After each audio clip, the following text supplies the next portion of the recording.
There is no perfect way, there are many good ways. नमस्कार दोस्तों, अनमोल साहित्य की दुनिया में आपका स्वागत है। आज हम बात करेंगे एक नए टॉपिक की जो हमारी जिंदगी से बहुत जुड़ा हुआ है।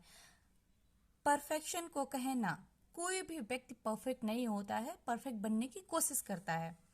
भारतीय संविधान में अनुच्छेद 51 का में उल्लिखित मूल्य कर्तव्यों में से एक कर्तव्य है व्यक्तिगत और सामूहिक गतिविधियों के सभी क्षेत्रों में उत्कर्ष की ओर आगे बढ़ने का सतत प्रयास करना, जिससे राष्ट्र निरंतर बढ़ते हुए प्रयत्न और उपलब्धि की नई ऊंचाइयों को छू ले। यानी इनमें कोई भी संदेह नहीं है कि प्रत्येक व्यक्ति को अपने निजी और सार्वजनिक जीवन में बेहतरी की ओर बढ़ने का प्रयास करते रहना चाहिए और जीवन में उत्कृष्टता की उपलब्धि करने में कोई कसर नहीं छोड़नी चाहिए। हम अपने आसपास के माहौल में यह भी निरंतर देखते हैं कि प्रत्येक व्यक्ति यथासंभव कुछ न कुछ प्रयास करके ऊंचाई को छूने की कोशिश करता है। एक किसान चाहता है कि अगली बार वह बेहतर पद्धतियों और संसाधनों का प्रयोग कर पहले से ज्यादा गुणवत्ता पूर्वक सफल उगा सके। व्यापारी चाहता है कि उसके ग्राहक बढ़ते जाएं और बैलेंस शीट शिखर को छू ले। नौकरी पेशा कर्मचारी का ख्वाब है कि उसकी लंबती प्रमोशन जल्दी से जल्दी हो और उसके वेतन ग्रेड में आशातीत बढ़ोतरी हो जाए। इसी तरह किसी की परीक्षार्थी का इस दिशा में भरपूर प्रयास है कि वह परीक्षा में सफलता के लिए वांछित सभी चरणों में उत्कृष्ट प्रदर्शन कर अपने सपने को, अपने घर वालों को, सभी चीजों को साकार कर ले। बेहतरी की चाहत स्वाभाविक है और बेहतरी की यह चाहत जीवन को सार्थकता की ओर ले जाने में सहायक होती है। पर कभी कभी आगे बढ़ने और लक्ष्य प्राप्त करने का यह एक जुनून या फिर उससे भी ज्यादा एक फितूर का रूप लेने लगता है। कुछ परीक्षार्थियों को ऐसा लगने लगता है कि यदि उन्हें बड़े बड़े एग्जाम, यूपीएससी, जेआरएफ या कोई भी बड़ा एग्जाम जिसे वो बड़ा समझते हों, प्रतिष्ठित और सर्वोच्च मानी जाने वाली परीक्षा में पास होना ही है, तो उन्हें हर काम परफेक्शन के साथ करना होगा। इसी धुन में वे परफेक्शनिस्ट या अति मानव बनने की कोशिश करने लगते हैं। वे यह भूल जाते हैं कि परफेक्ट जैसा कोई भी शब्द नहीं होता है, न ही सफलता के लिए आपको परफेक्ट बनने की दरकार है। परफेक्शनिस्ट बनने की जिद खुद से एक जातई है, क्योंकि कोई भी चीज या कोई भी व्यक्ति स्वयं में पूर्ण या परफेक्ट नहीं होता है। हम में से कोई भी अति मानव या सुपरमैन नहीं है और ना ही ऐसा बनना वांछनीय है। जरूरत तो है सकारात्मक सोच के साथ व्यापक व संतुलित नजरिया अपनाकर सही दिशा में निरंतर प्रयास करते जाने की, ताकि जिस लक्ष्य की चाह है वह हासिल हो सके। परफेक्शन के इसी जुनून के चक्कर में कुछ अभ्यर्थी बहुत महत्वाकांक्षी और गैर व्यवहारिक योजनाएं बनाते हैं।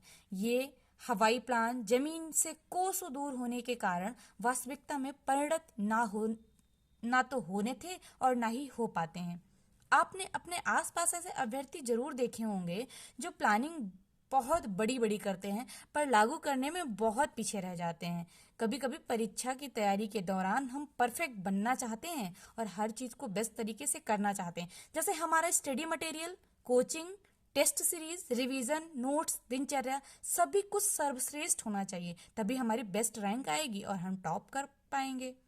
इस तरह अतिशय भावुकता में हम बड़ी बड़ी योजनाएं और आदर्श दिनचर्या को शेड्यूल तो बना लेते हैं, पर जब उनके क्रियान्वयन की बारी आती है, उन्हें लागू करने की बारी आती, तो शुरुआती उत्साह धीरे धीरे ढीला पड़ने लगता है और हम अपने लक्ष्यों से पीछे होते जाते हैं, जिससे लक्ष्य लंबित होने लगते हैं और एक के बाद एक बैकलॉग बढ़ता जाता है।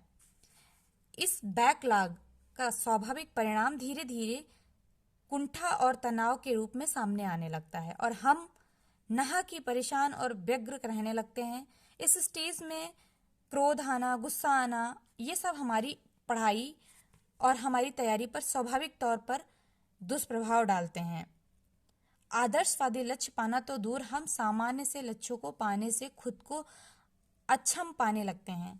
लाख टके का सवाल यह है कि अनावश्यक रूप से उपजी इस मुसीबत और नकारात्मक से छुटकारा पाने के लिए हम पहले से ही क्या करें, क्या ना करें और कैसे करें। ये मोस्ट इम्पॉर्टेंट लाइन है कि हमें जो भी करना है उस पर ध्यान देना है कि हम प्लानिंग करते समय कि हम क्या करें और क्या ना करें और कैसे करें। इस स्थिति से बचने के लिए बेहतर समाधान यह हो सकता है कि जब भी हम योजनाएं या स्टडी प्लान करें तो उनमें अपनी क्षमता, सामयिक परिस्थितियां, अपने उद्देश्यों, अपनी महत्वाकांक्षा का स्तर और उपलब्ध समय आदि को ध्यान में रखते हुए प्लानिंग करें। ये प्लानिंग व्यवहारिकता और वास्तविकता के धरातल पर रहकर बनाएं, ना कि खुद को सुपरमैन समझकर। हर विद्यार्थी की क्षमताएं और अध्ययन व अभ्यास का स्तर व कौशल भिन्न भिन्न होते हैं। प्रत्येक व्यक्ति स्वयं में विशिष्ट है, महान है, यूनिक है, ग्रेट है। किसी भी सफल व्यक्ति या टॉपर को ज्यों का त्यों कॉपी करने की कोशिश मत करें। जिंदगी के किसी भी पहलू में, चाहे आप नौकरी में हो, चाहे आप व्यक्तिगत लाइफ में हो, चाहे आप पर्सनालिटी में हो, चाहे आप स्टडी में हो, किसी चीज में किसी को कॉपी करने की कोई जरूरत नहीं है। किसी सफल व्यक्ति से प्रेरणा लेना या उससे मार्गदर्शन लेना अच्छी बात है, पर अपने व्यक्तित्व और तैयारी के स्तर को अनदेखा करके परफेक्शन के पीछे भागना आपके लक्ष्यों को वास्तविकता से दूर ले जा सकता है। परीक्षा की तैयारी के दौरान कभी कभी एक और उलझन होती है।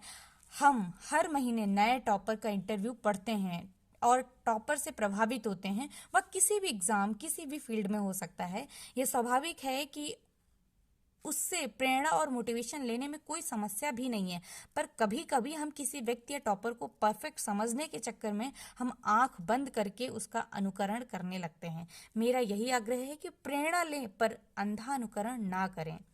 यहाँ यह भी समझना जरूरी है कि टॉपरों और अभ्यर्थियों या जिंदगी के कोई भी पहलू में कोई बहुत ज़्यादा फर्क नहीं होता है। ज़्यादातर टॉपर सफलता के बाद खुद स्वीकारते हैं कि उन्हें इस बात का अंदाजा नहीं है कि वे ऐसा असाधारण प्रदर्शन करेंगे। कोई भी समझदार अभ्यर्थी सही तरीके से परिश्रम और पुरुषार्थ के द्वारा टॉपर बन सकता है। मैं आपसे यही कहूंगी कि आपके लिए वही रणनीति श्रेष्ठ है जो आपके व्यक्तित्व और अध्ययन के अनुभव, तैयारी के स्तर के अनुकूल हो। बस इतना सा करना है कि एक बेहतर और व्यवहारिक रणनीति बनाकर उसका सही तरीके से फॉलो करना और सुधार करने की कोशिश हमेशा जारी रखें। छोटे छोटे व्यवहारिक लक्ष्य बनाएं और उन्हें धीरे धीरे पूरा करते जाएं और तनाव मुक्त रहें। जब हम परफेक्शन पर बात कर ही रहे हैं तो हमें यह भी समझ लेना चाहिए कि हम भले ही काल्पनिक परफेक्शन से दूर रहें, पर अपना बेस्ट देने में कोई भी कसर ना छोड़े। अगर आप अपने लक्ष्य को लेकर गंभीर हैं तो आप अपनी पूरी क्षमता और पूरे मनोयोग से तैयारी करें और अपना सर्वश्रेष्ठ दें, ताकि आप अपना सर्वश्रेष्ठ प्रदर्शन कर वांछनित परिणाम हासिल कर सकें। ये और बात है कि परिणाम आपके पक्ष में आए या नहीं, पर कम से कम यह तसल्ली तो रहेगी कि मैंने अपना बेस्ट किया और अपनी कोशिशों में कोई कसर नहीं छोड़ी। यदि आपने पूरे मन और विश्वास से पुरुषार्थ करते हैं तो आपकी सफलता की संभावनाएं कई गुना बढ़ जाती हैं। जब आप अपनी यात्रा को मस्ती के साथ जीना शुरू कर देते हैं तो आपको महसूस होगा कि कभी कभी सफर मंजिल से भी ज्यादा खूबसूरत होता है। किसी शायर ने लिखा है, मंजिल मिले या ना मिले मुझे उसका गम नहीं, मंजिल की जस्तजू में मेरा कारवां ही तो है। अतः चरय वेति का मंत्र अपनाएं और यूं ही चला चल राही की तर्ज पर अपना बेस्ट देते हुए अपने सपनों को सही राह पर, सही दिशा में पूरी हिम्मत के साथ बढ़ते जाएं। धन्यवाद। मिलते हैं नेक्स्ट वीडियो में किसी नए टॉपिक के साथ। अगर आप लोगों को कोई सजेशन देना है, कुछ बताना है, या आप लोग चाहते हैं किसी और टॉपिक पे बात करें तो आप अपनी राय कमेंट बॉक्स में दे सकते हैं।